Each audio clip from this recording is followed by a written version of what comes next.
And before I give an introduction to both of them, I'll just take you through what AIMA is, what we're trying to do at the Young Leaders Council, and then pretty much start from there. All right. I hope everyone can sort of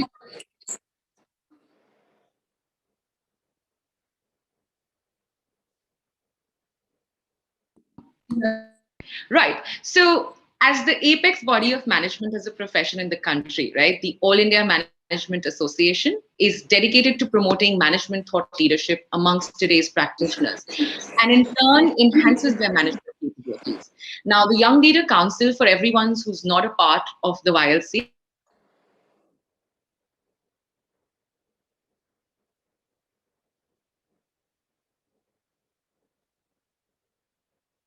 our guests today, we've selected them precisely for that reason. Uh, Let me go back a little bit and give you some fun facts. The global auto commerce industry in the last decade has seen an overhaul of some of the most structured consumer trends. Now, both the organized used cars and the organized shared mobility companies have moved the needle for car ownership model globally and in India.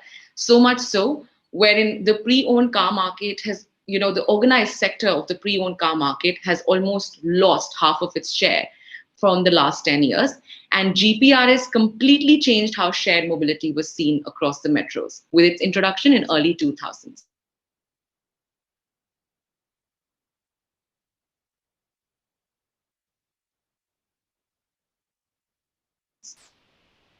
The impact on the allied industries going forward, given the growing acceptance of aggregators and the pandemic accelerated digitization of these two sectors. Now, drum roll, we have two of India's three largest organized used car manufacturers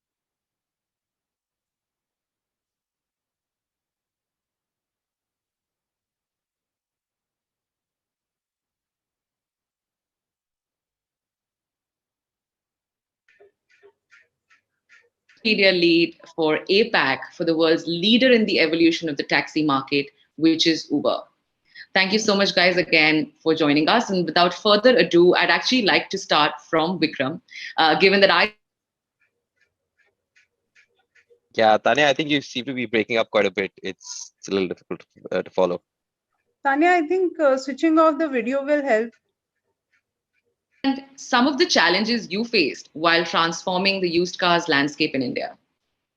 Let's start there, and then I can ask a follow-up question and understand your journey a little bit more. Sure. I only heard the last sentence, which is challenges we faced on building a business in used cars. So I'll pick up from that. So a quick introduction. Hello, everyone. My name is Vikram Chopra. I'm the co-founder and CEO of Cars24. We started this business six years ago in 2015. And now we are present pretty much across everywhere in India and almost buy and sell second-hand cars worth $1 billion. The idea is very simple. If anybody is looking to sell their car or if anybody is looking to buy a pre-owned car, it should be super easy and efficient, right? And it should be a process or an experience that you enjoy.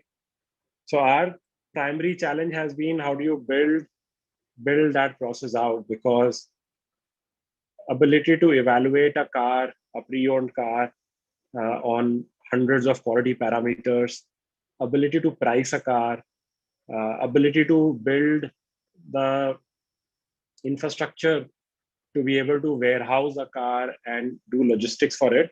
I think all of this requires a lot of work on the execution. So I think our key challenges has been in building models that allow us to price a used car better, and secondly, to build all the infrastructure out, pretty much like any e-commerce company has to do, whether it's in fashion or electronics or mobile phones. We have had to do the same thing for cars.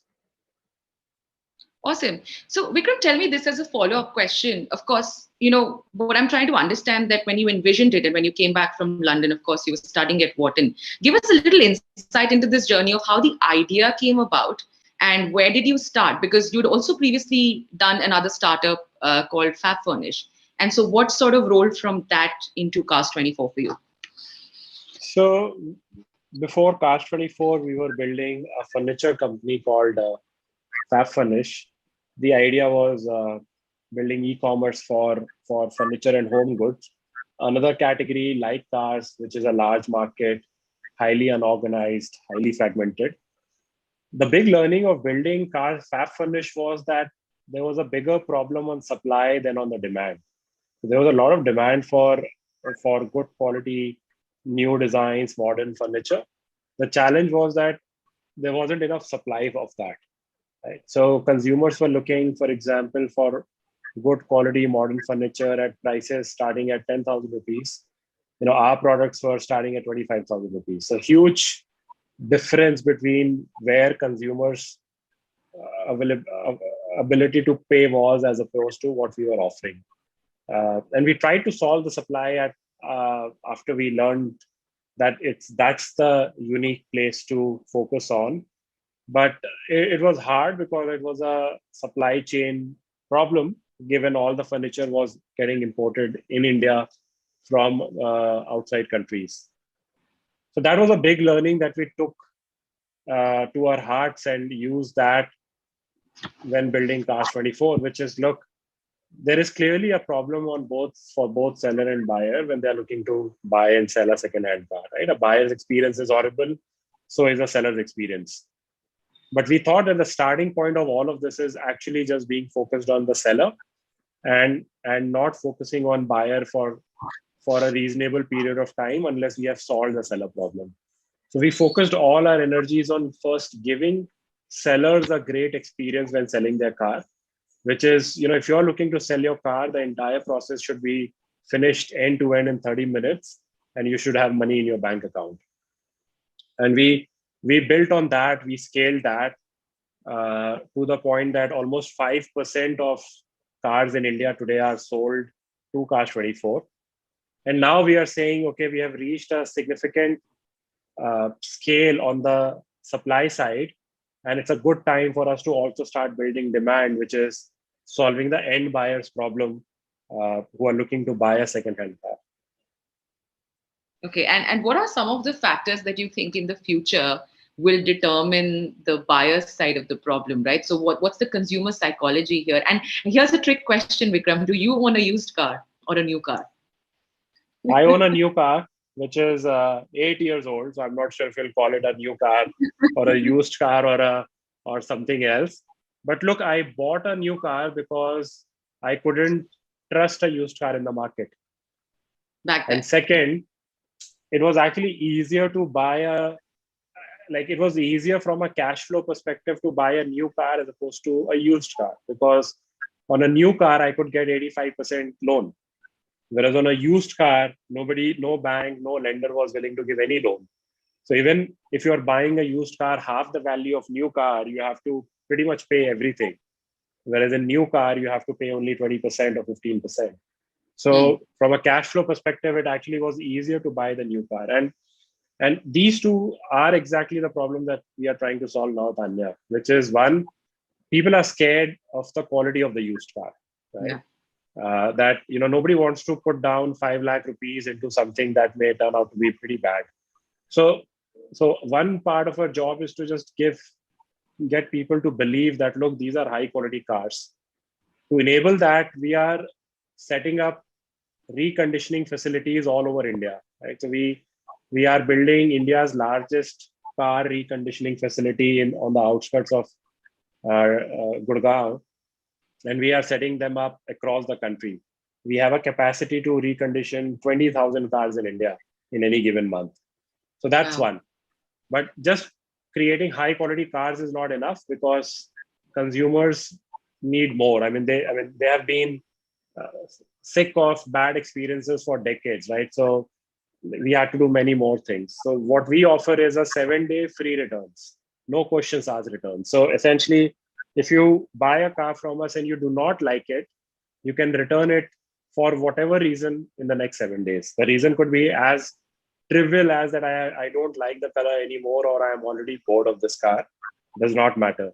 I think from our perspective, it's a statement of confidence that, look, this car is so good on quality that we are happy to have you test drive it for 7 days, not for 1 hour at the time when you are buying the car, but you can actually test drive it for next 7 days and keep it with yourself and show it to your family and friends, and then decide whether you want to continue with this car or not. Lastly, and most importantly, we don't have any offline presence for end buyers. So, the process of buying a car from Cars24 is same as buying a mobile phone online. It's fully online. You book a car on our apps. The car gets delivered to you. You can make the payment after seeing the car, pretty much like cash on delivery. And you anyway have 7 days to decide whether you want to keep it or not. So not just working on quality, but ensuring that it's a super convenient, hassle-free, and super stress-free experience for a consumer. Wow. So something that I picked up, Vikram, in the last 2 points that you said. Now I'm trying to imagine this, right? In the 190 cities, how many cities are you present in, Vikram? Yeah, more than almost 200. Even I have lost the count. Right, and then you're also expanding internationally. So I'm trying to imagine this from a logistics perspective. How do you de-risk your business with that 7-day guarantee or that utility? Because in India, people would come up with, the consumer is king, and the kind of complaints that you'd be getting would be immense. So I can imagine the customer service team must be literally the backbone of this engine at this point of time, amongst others, of course. And then how do you de-risk your business as a startup, which is, just recently invested in again? And how do you get the investors to get confidence in managing the logistics of the whole piece? You'll be surprised that we get only 2% returns of the cars. And half of those are actually legitimate, right? In the sense that there was an issue with the car that we had missed. So I think, we are often surprised by consumer behavior, which you only discover by trying.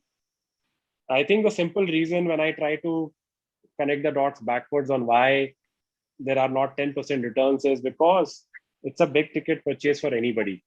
Right. So when consumers are buying a car, they want their experience to be fantastic, right? It's not like buying a t-shirt that, I can wear it for a few hours or 1 day and then I'll return it and get another one, right? So they are heavily invested in this process as well. So interestingly, we see very low returns, but the job it does in giving consumer confidence that we are trustworthy is incredible, right? And to your second point, I think this business has a lot of risks. We are building a lot of infrastructure.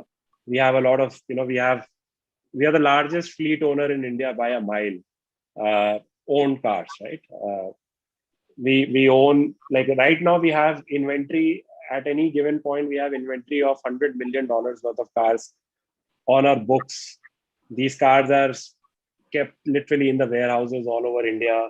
We have trucks moving between big cities in India, transferring cars from one location to another. So there's a lot of execution intensity in this business. There's a lot of data science built in this business. For us, I think what helps any investor or a potential employee or a senior leader, anybody, is essentially, our track record, right? I think we've been building this for last 6 years. The revenues are doubling every year. The losses are coming down significantly every year. So I think this kind of a business, because it's one of its kind, there isn't an established playbook. It's really, you have to prove by showing that, that look, this can be done. So it's really you show in your numbers and your data points that look, this is working. Thank you so much for answering that. I almost want to literally, as an impulse, say this, that, hey, have you spoken to Uber and Amazon? Because, a lot of drivers, of course, policy intervention is not in the right place immediately. But then imagine the kind of inventory that you hold. And even if the drivers that an Uber employs or the car financing that a company like Uber does, could somehow link with I'm not sure how that's going to happen, but just an idea. And with that, Vikram, I'm going to take a pause on you and I'm going to move to Nikhil. Nikhil, welcome to this session and thanks again for agreeing to be here. And can I please say congratulations for being ET's hot young marketeer. And I have some marketing questions. Thank you for having me. And thank you for the kind words. Also, Vikram, I've said it once, but a huge fan of the stuff that you built at Cast 24. I'm sure it was a behemoth task and full power to you. And I hope you just like go crazy from here on. Thank you. All right, brilliant. Now, Nikhil, tell me, since we touched a little bit upon consumer psychology, and you're of course a social media marketer, and now you look at mobility as a piece for APAC for Uber. A, the journey. B, how have you seen the consumer sentiment change specifically during the lockdown? And then I'll probably come to your campaigns, but let's start with that, and then I'll follow. Yeah, no, absolutely. So I think I've been doing digital and social for the last decade now, and I think in the last decade I've seen 100 years of evolution. If Darwin was alive today, he'd be like, "What the hell is happening?" Because I think the consumer psychology has moved so fast and so dramatically in the last 10 years, right? It's tough to imagine that, like literally, the job that I do as a category did not exist 12 years ago. And with the onset of digital now, people have for the first time had the freedom of choice, had the freedom of expression, were able to talk to brands one-on-one at the click of a button and now at the tap of a button. So just the fact that I personally seen consumers becoming far more mature in their buying preferences and far more intelligent in the buying preferences. Not that marketers haven't tried to one up on them. I think digital is one of the most interesting places to kind of do marketing because you know so much about your consumers and you know literally pretty much everything that they do. It's scary at times, right? You'd be talking about something and you wouldn't even have clicked on an ad, but you'll see an ad in the next 30 minutes. And consumers now, of course, understand that, right? Um, they know how they're being targeted. They know what kind of data is being collected. And for the first time, like I said, they now have an outlet to be able to talk to a brand right one-on-one, give them feedback, point out mistakes, point out even the good things that they want the brands to double down on. So that's I think a huge shift that I've seen, you know, from mass marketing, which was say 12, 13 years ago when we had single TV households in the country. All of us would sit across Doordarshan watching the same channel, watching the same ads and one size fits all, to now being so hyper segmented and hyper targeted. It's just like a topsy.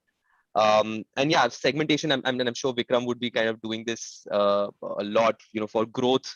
Hyper segmentation is the way to go, right? Like I'm a person who likes cars, and Tanya, you'd be a person who likes cars as well. But I might like a hatchback, you might like an SUV. I might be a manual shift driving guy, you might be an automatic person. You'd like long beachside drives, I would like winding mountain drives. It could be like a whole world of a difference in just like a commodity. I don't want to say as simple as a car, but a commodity as ubiquitous as a car. So that's, yeah, I think the whole world of micro segmentation and really being able to find your tribe is something that I've personally seen. And with the pandemic, a lot of that is, of course, shifted a bit. I don't think consumer preferences have changed. Of course, a lot of people's buying patterns have changed a lot. You don't want to do unnecessary or discretionary spends at certain times. The entire universe is now hell bent onto ensuring that we get out of this. But even the consumer buying preferences, if you look at it, right, there's been when the pandemic started, everything, it was only the essentials that were being bought, right? Nobody was going out to buy a bottle of Coke just because they wanted to have a Coke. But what's actually happened in the last 6 odd months, and of course Vikram can chime in and tell me his experience, but I've seen that there was so much pent up demand in the first 8 months. It was almost like a rubber band, right? Like with the moment unlock started, all of it came back like a waterfall. And that just goes to show, like, we're living in a society where we need material pleasures, and if we're devoid of that, we want to kind of overcompensate almost, right? You had people just going crazy on pretty much everything. Domestic travel also, of course, increased quite a bit because of the fact that we can't travel outside. But I'm sure the day international travel opens, Indians would be rushing through the gates. So that's something I've learned, I think, from that point. And the one thing that I feel, which most brands have understood now, hopefully, is the pandemic has taught us the value of empathy and the value of being sensitive to other people. Because for the first time ever, this pandemic's been a leveler, right? It did not see who it was targeting and to what echelon of society you might be on, belonging to. It targeted everybody equally, and it at least made me realize and made me introspect. And a lot of brands that I work for and the friends that I help on random things, I think all of them also agree that it's taught us the value of empathy and to be sensitive to each other. You don't want to use like an opportunity like this to be just not sensitive about other people. So I think those are a few consumer large macro level perception shifts that I've seen. I'm seeing a lot of advertising being very sensitive. I'm seeing a lot of marketing being extremely sharp and pointed, and no frills. Even a brand like Zomato, right, which is one of my most favorite brands, by the way, out there. But like, if you just see the difference in their advertising in the pandemic, right? Like when they're known to be extremely Out cheeky, there. extremely out there, and during the pandemic, they ensure that they're talking in a language. Just the words that they've used have changed to ensure that they're not overly excited about the fact that food delivery and food tech is now, of course, seen a boom because everyone's sitting at home and ordering it. So yeah, those are like large. Sorry to go on a ramble, but like that, those are some large things that I've seen in the last few years.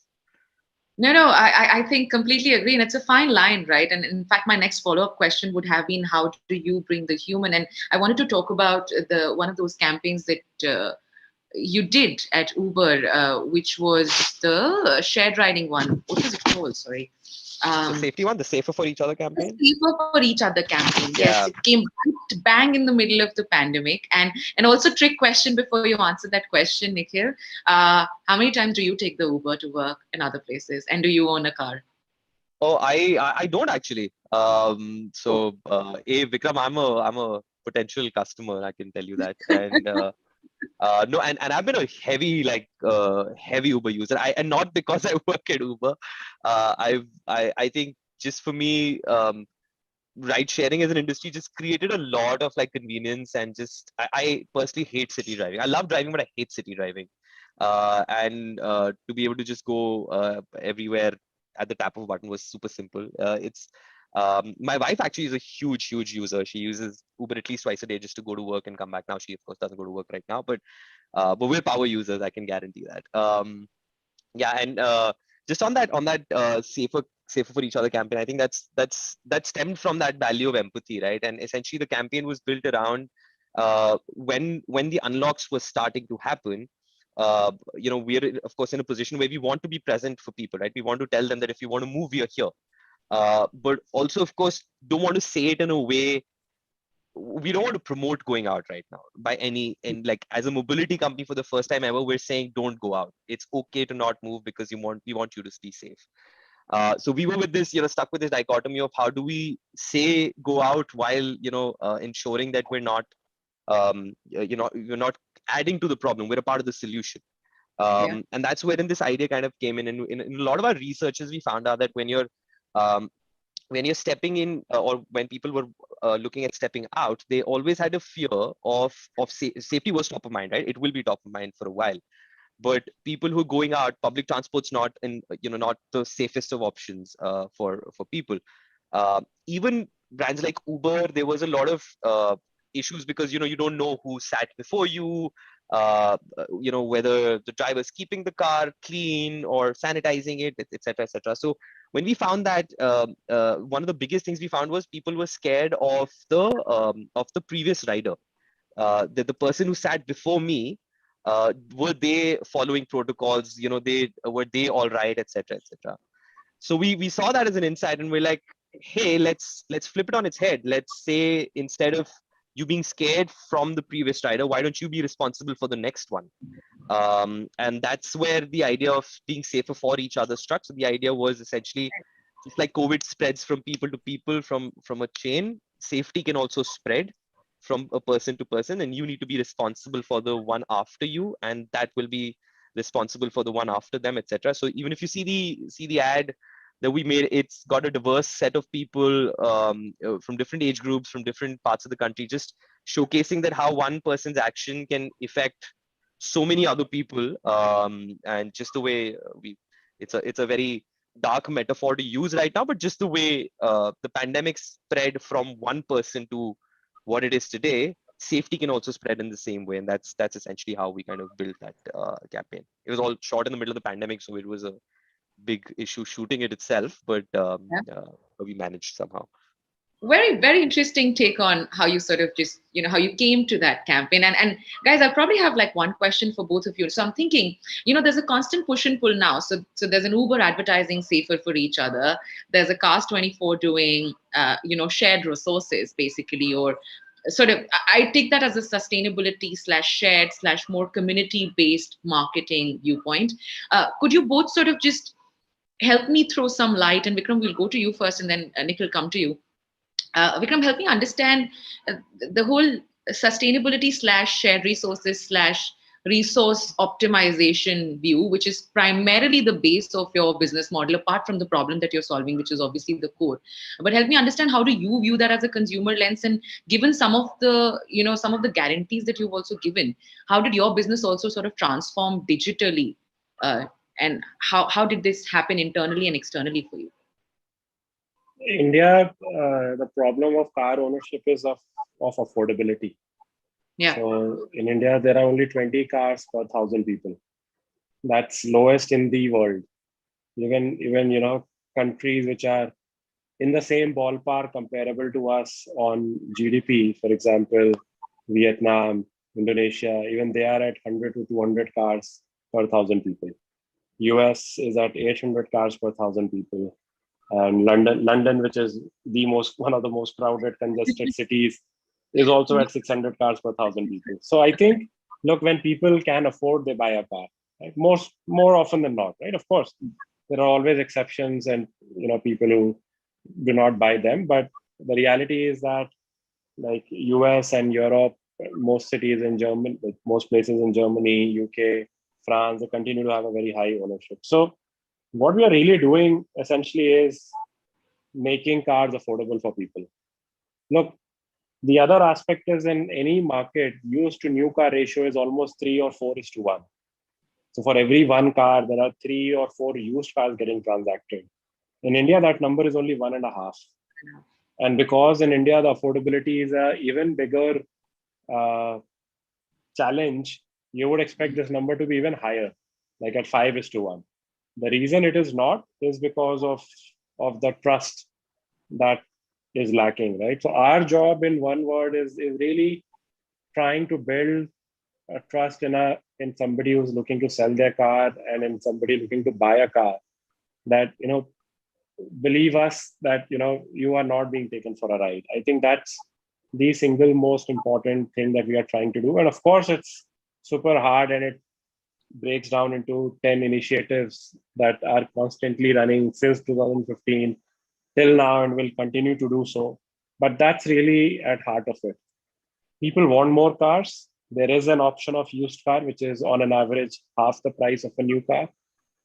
It's only if they can trust that the system works for them as opposed to against them. I think the ownership of cars in India will rise significantly. Brilliant. And do you see a difference in how the Delhi, Bombay, Bangalore, Pune, Hyderabad, Chennai, in fact, even Chandigarh would be part of that. Chandigarh, Jaipur is now part of the big 10 cities. How do you see the difference in dealing with the consumer psyche between those 10 cities and the rest of the country? And this is purely from an expansion perspective. I'm assuming that you'd have lofty targets, right? So one lens to look at this is from a purchasing power, right? Which is obviously higher in bigger cities than in smaller cities. In bigger cities, for example, in Delhi, there are 100 cars per 1,000 people. So Delhi, despite being Delhi and the traffic and everything, or even Bombay is at like 80 cars per 1,000 people. So of course, the fact that bigger cities have more purchasing power, people end up buying cars, right? But because of this, the problem gets even like it's even more difficult for somebody in a outside like top 30 cities to even find a car because the supply is largely in the bigger cities, right? So the counterintuitive insight is that people in a 35th city are actually willing to pay more for the same car as opposed to somebody in Delhi, right? And that's just because of the supply demand arbitrage, right? That the relative supply and demand imbalance is much higher in a Kanpur or in a Raipur as compared to in Delhi. So a big part of what we do, because we sell and buy cars online, is that we are doing this redistribution, right? So when somebody in Kanpur is trying to buy a car, today they have hardly any choices because there are not as many new cars that were bought in that city, right? So there are very few car owners who are selling their cars because there were very few people who bought them in the first place. But now when they log on to Cars 24, they see cars from all over UP. They see even cars from Delhi. Right. So the number of choices that they have is much higher. And going back to the basics, anything that you're buying in life all comes down to first finding what you want. And that's the power of selection. That's the first rule of e-commerce, right? The bigger the selection, the more value you add to the consumer. So for us, I think, honestly, the tier 2 customer is more profitable because they are willing to pay more for the same car, right? Which is a counterintuitive insight, but it is the fact because for them, just the sheer availability of cars is very low. Very, very interesting perspective. And Nikhil, could you sort of translate this then into how your consumers would behave? Obviously, because the penetration right now, legacy wise has been more Ola, and I'm sorry for bringing competition up, but traditionally has been the larger player, in terms of starting, and you're seen as a US brand, so to speak. So the penetration would be higher in the tier ones, of course, for you. But how do you see this changing, and what are some of the localized driver-led initiatives also that you're taking in some of the smaller cities? Yeah, no, I think both brands have their own kind of a niche that they're looking at, even from a consumer based perspective. And so this is also let me be very honest. As of all like decent estimates, more than 60% of the people are dual appers in this country. So they have both us and the competition. And at the end of it all, because India is such a heavily value driven market, the consumers always want to have the choice of comparison in their hands. And so when you're, say, choosing to go from point A to point B, you'd open up both the apps, you'd see whichever is at that point in time, whatever's higher value for you, whether it's the cost or the fare of the trip, or whether it's the time it takes for the car to come to you. Whatever is the driver for you, you'll choose depending upon whichever is better at that time. So I think that's like a larger certain customer preference. I'm sure if you do a poll in this room, out of the 200 people, 150 or 60 of them would have both the apps. So that's one, and it's pretty use case based for a lot of for a lot of the rideshare people. There are certain use cases certain brands will be better on, and they'll be winning on those. There'll be certain geographies as well. You are right. We are more, of course, much popular and much more utilized in tier 1, or as you may call, metro cities. Primarily because going to office is a pretty huge use case. The commute to office is a huge use case for Uber, and that's something that we've owned pretty nicely. So that's that. But honestly, like for us, what Vikram mentions is also pretty important for us. As we're looking at penetrating deeper into the country.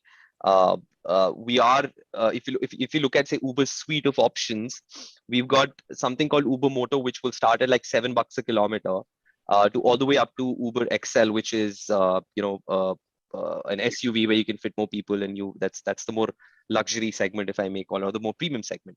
So there is an opportunity for anybody to be kind of a part of the ride sharing spectrum. We've got products that deliver to the last mile, first mile connectivity. If you're say a public transport user, you you stay in Sheikh Sarai in Delhi and you work in Gurgaon, going from your house to the metro station, you don't really have an option. Like you don't want to stay out in the sun, take an auto, and you don't want to spend, of course, $100 in any ride sharing car. That's where a product like Uber Moto comes into play. You can hop onto the pillion, uh, in 10-15 bucks, reach the metro station, 10-15 bucks from the metro station, reach your office. Um, and that kind of helps looking at the tier 2 penetration, because in tier 2 the office distances aren't that long, right? You're not spending an hour in traveling from No. your office. Yeah, and digressing So, from this, like primarily just from your perspective, like so since you manage social, right? I mean, obviously there's a voice that the brand is building over time, led by you. Now I'm trying to, get into your head and say, think, and this is from an audience perspective, that how would Nikhil sort of, look at the next generation of Uber consumer, which comes from tier 2, which comes from all sorts of places in the country, and how is he sort of involving the driver side of people yeah. into that communication? Yeah, so honestly, like everything is a marketplace right now, right? Like like Vikram said, he focused on sellers first and then kind of built the demand.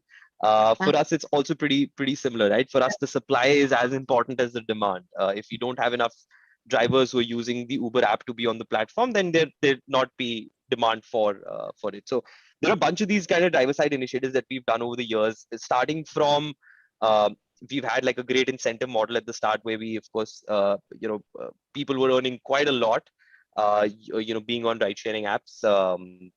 That there was a pretty solid, high burn incentive model, if I may. But that's kind of rationalized over the years.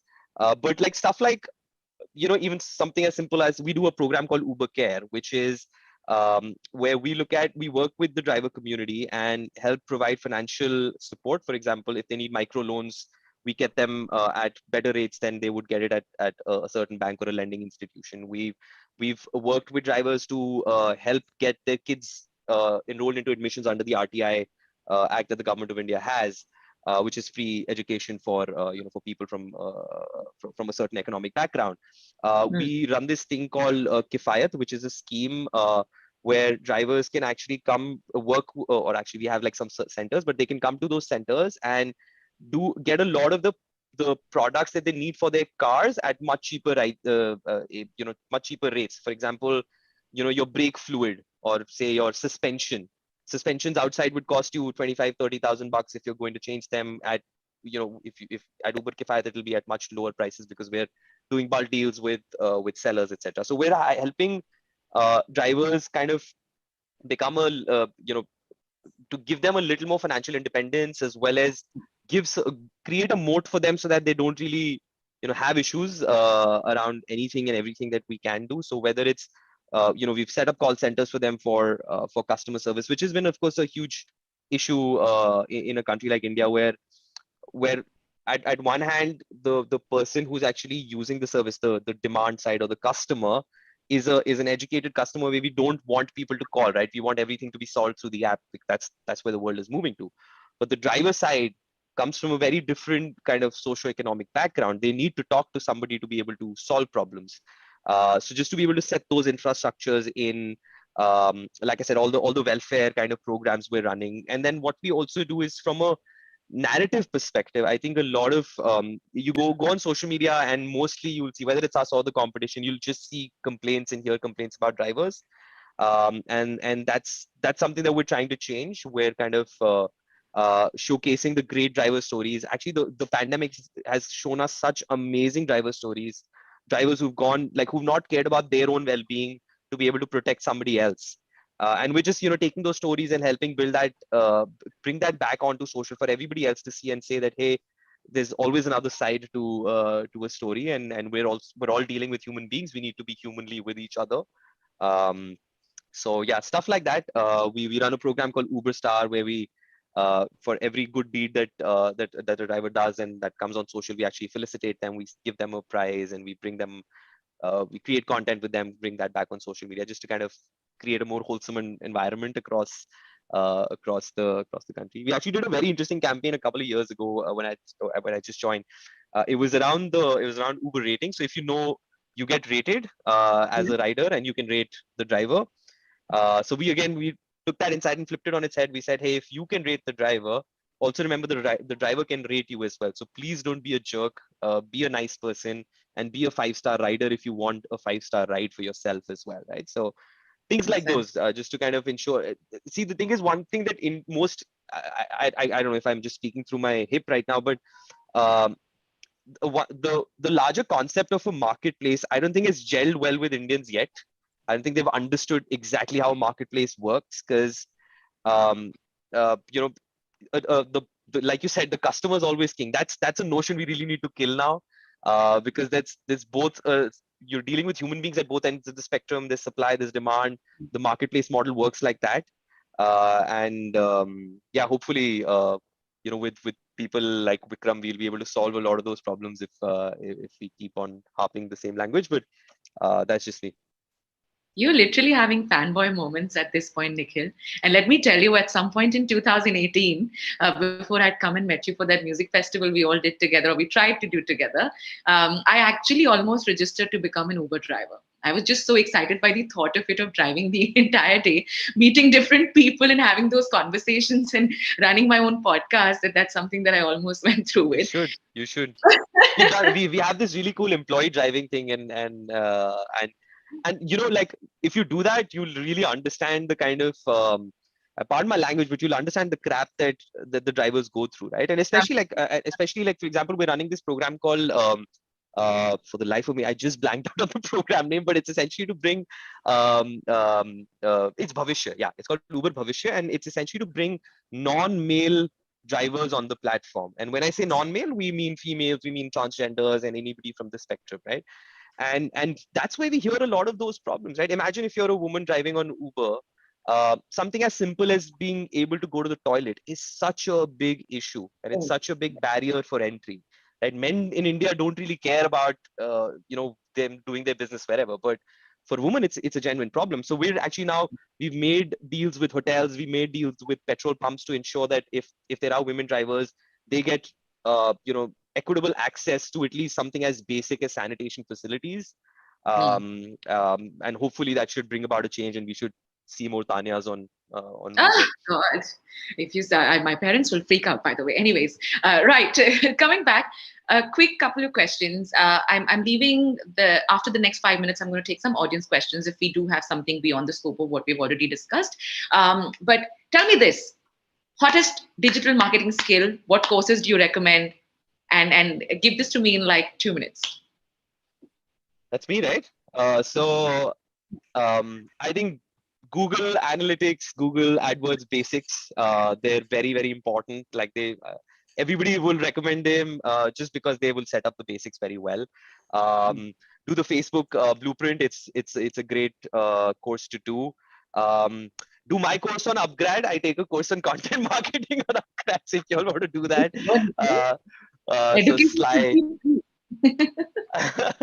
so sly thing there, but no, you could there's a gentleman called Simon Sinek that I follow. He's one of the greatest marketers on the planet. So just hear his podcast. This man is just something else. He'll teach you everything that you need to know about a brand and how consumers think and what you should think like. Absolutely. Coming to Vikram, 2 questions, and of course, I'm trying to see you on the screen. Somehow you're not highlighted. But Vikram, tell me this: what do you look for when you hire people? And I'm trying to see if something's changed from 2014 to now. And the second thing, what do you think are the next 5 go-to skills? Not in digital marketing, of course, in the domain of your business, as you see it. Yeah, it'll be good for me to also know if my mind has changed or not. But well, I don't remember everything from 15. But I think the most important for us are the 3 are: first is this conviction on the idea. And it's fine to not have conviction on the idea, right? Because and 99.9% people should not have that conviction. So we are trying to look for 0.1% who we think have conviction, as opposed to they selling us that they have the conviction. Second is ownership. And I think it does come with conviction on the idea, but again, something very important, whether you can get your hands dirty and not come up with excuses, but own everything, right? So if even with COVID resulting in we not meeting our objectives, it's still your ownership, not running behind a pandemic to say that I couldn't get this done because this happened. And the third is just like nice people, honestly.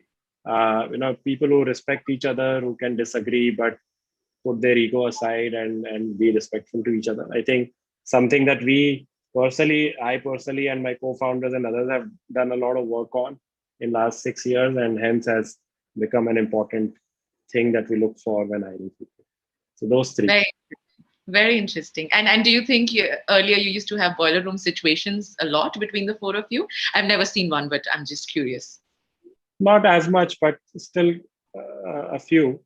I think now we have developed the ability to be dispassionate when discussing business, right? And I think it comes with the application of one very simple mental model, which is when you feel strongly about an idea, also argue against the idea. Don't just argue for the idea.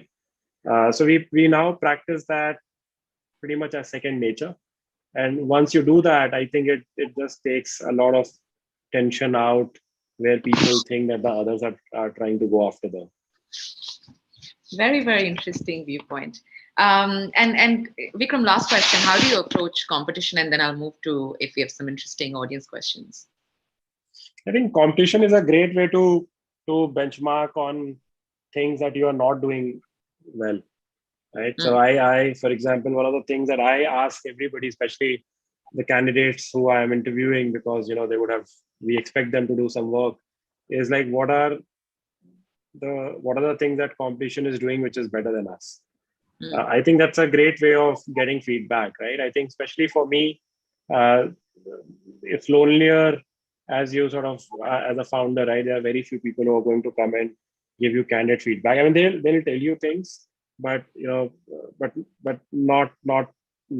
I mean, people will behave well most of the times, at least from sort of being conventionally behaved, right? So I think competition is a great way to know what they are doing better, and then be aggressive and see if you can do what they are doing 10x better than them, right? So in a way, use that as an opportunity to push yourself harder and raise your bar.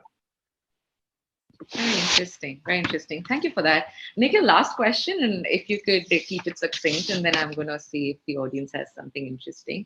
How do you approach your career, Nikhil? And I know that you obviously have spent a lot of time at an agency doing what you love, and then it's kind of translated in your career.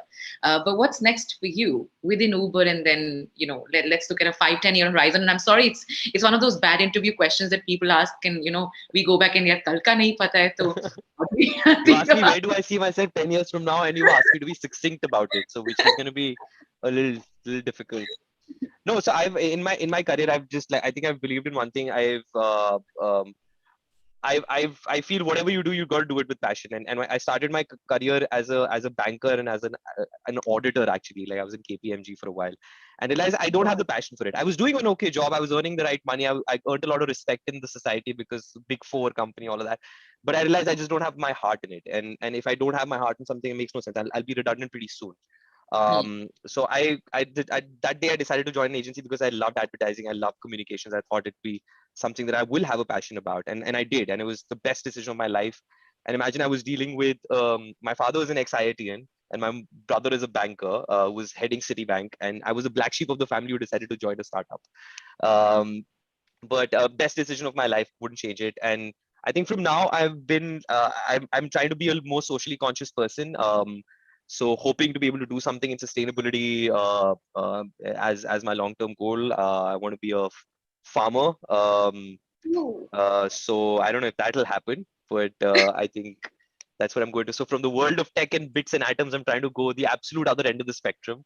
No, let me know if you're looking to buy a farm and then you're looking for like a co-founder to run that farm. No, absolutely. I actually leased out a few acres up in the hills, so now we're trying to figure out what to do with it. So brilliant. Well, best of luck to you for that. So I think there's someone in the audience who has the question, and thanks for sharing that, Nikhil.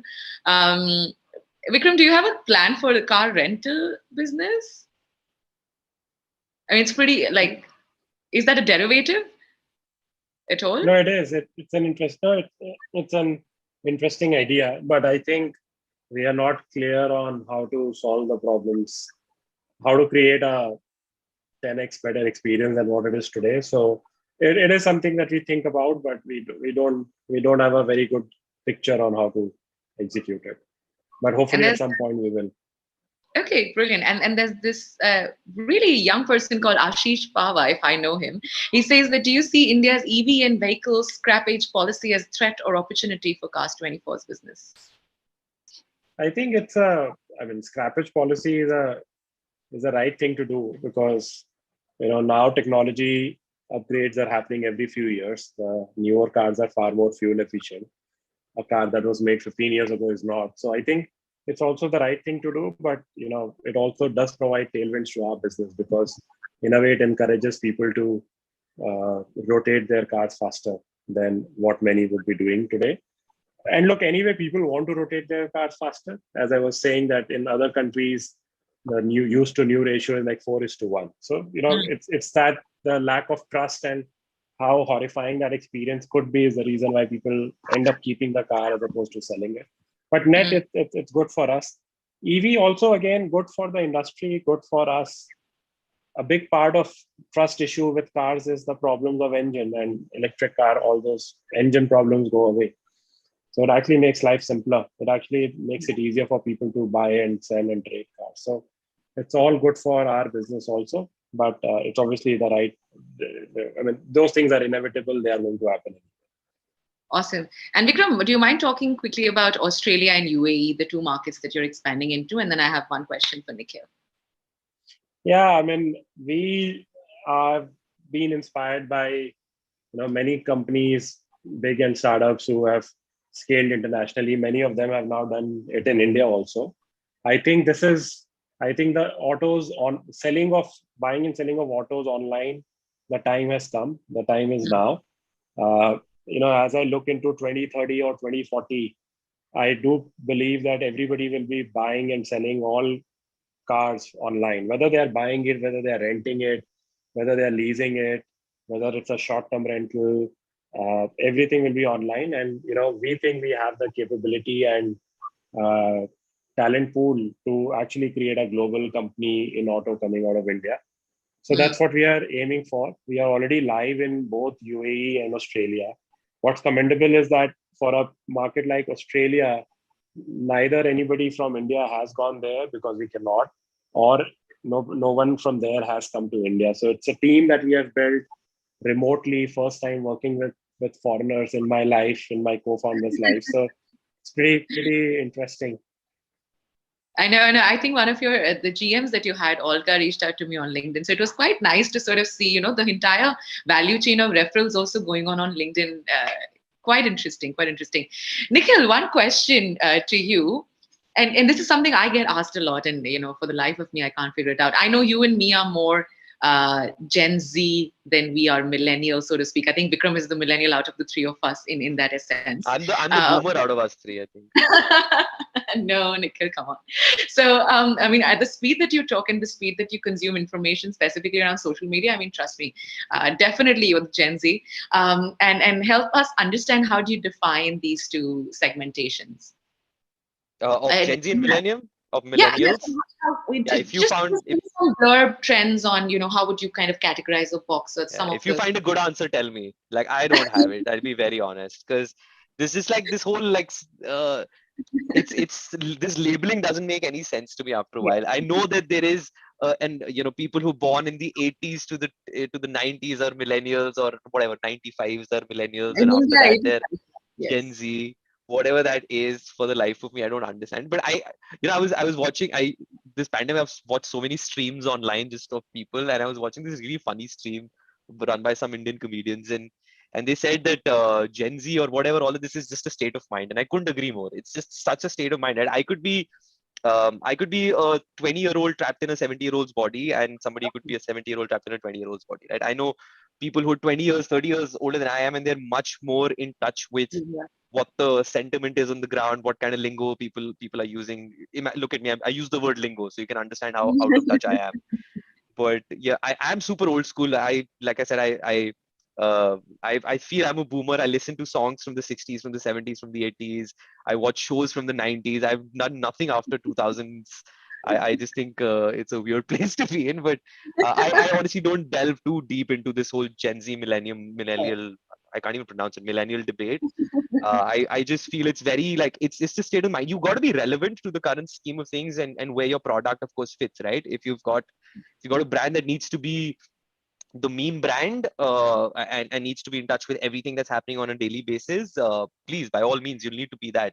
So even if that's run by a 70-year-old, that doesn't matter at all, I feel.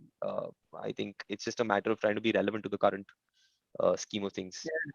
Fair enough. Vikram, any thoughts? Any last thoughts on that one? Do you want to classify yourself? Yeah, I mean, I am definitely millennial. I think, or maybe whatever was before that, maybe boomer, whatever. Boomer, I, Vikram. yeah. I'm just So, but I do feel that on an average, I think like at least when I see folks in office, uh, you know, people above 30, 35, I think they're happy to give you respect for your designation and where your position is in the company. I think younger folks don't do that, right? They go more by the value addition you do as opposed to your so-called status or designation, which is very refreshing. They keep a lot of us grounded. Yes, absolutely. And I think that's what improves us. It's so interesting to work with every next batch of, I think, graduates that comes up nowadays. And each one of them has a very different understanding or aspiration of what they want in a boss, right? So if you look at someone who's doing a CS or a law graduate, would have a very different aspiration. Doesn't care about the fact that you drive the biggest car around or you have the best. If you talk to him respectfully and if you're good on detail, you're in. And similarly, when you go to some of the people working on or studying NGOs or startups, it's just very, very crazy bunch. Brilliant. Thank you so much, both. Thanks for giving this hour on a Friday. I know at least Nikhil will have plans. I know Vikram just gave birth to a wonderful, wonderful, beautiful looking boy. Congratulations for that as well, Vikram. And thanks for giving the time. I absolutely enjoyed this. I absolutely, adore both of you on a different professional level each, and having worked with both of you. And I can say this for sure that this was very enlightening for all of us present here. Thanks, Rajni. Thanks to the audience for both the questions and for being patient with us. Do go on all of our social media handles for Young Leaders Council on AIMA, and you will have the recording there live. And some of the questions that I know the audience has put up, specifically Raktim, Romil, etc. You'll see most of those questions were answered in the first half of the session. So I'm hoping you can any which ways reach out to both the guys in case you need to be. Guys, any coordinates for people wanting to reach out to you for work or for advice? I'm good with LinkedIn. Anytime. Yeah, I'm at Vikram at Cash24. Oh, Vikram, that's the official email. Are you sure? Yeah, that's fine. Brilliant. Thank you so much again, and good evening, and have a wonderful rest of the week. Thank you for doing this, Tanya. Thank you so much. No, my pleasure. Thanks, guys.